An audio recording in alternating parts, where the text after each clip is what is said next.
अजित पवारांसमवेत विमान दुर्घटनेत त्यांचे सुरक्षा रक्षक विदीप जाधव यांचाही मृत्यू झालाय।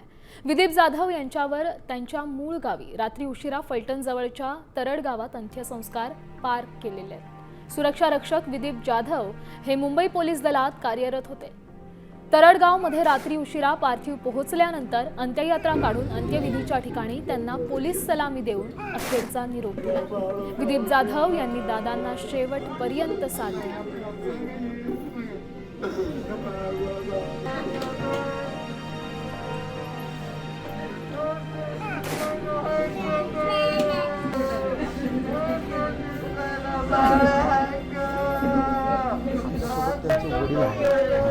काय सांगाल दादा, केव्हा तुम्हाला ही दुर्दैवी घटना कळली? भयानक।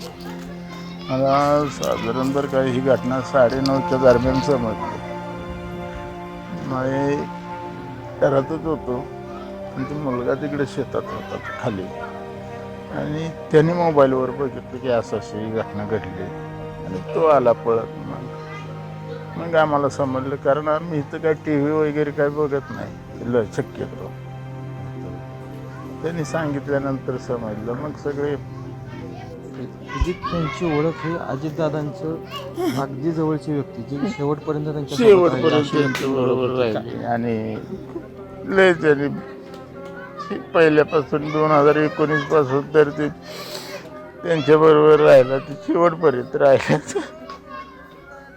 परत रागावणं नाही, आम्ही जरी कधी चिडलो, मी कधी चिडायचो, राग यायचा मला नाही म्हणायचं, आईला बहिणीला सांगायचं ना असं बोलते। मला एका शब्दाने कधी उलट बोललं नाही अजून। या दुःखातून सावरायचा कुठेतरी प्रयत्न कुटुंबाचा करताना आपल्याला पाहायला मिळतो। ओंकार कदम, साम TV न्यूज, फलटण।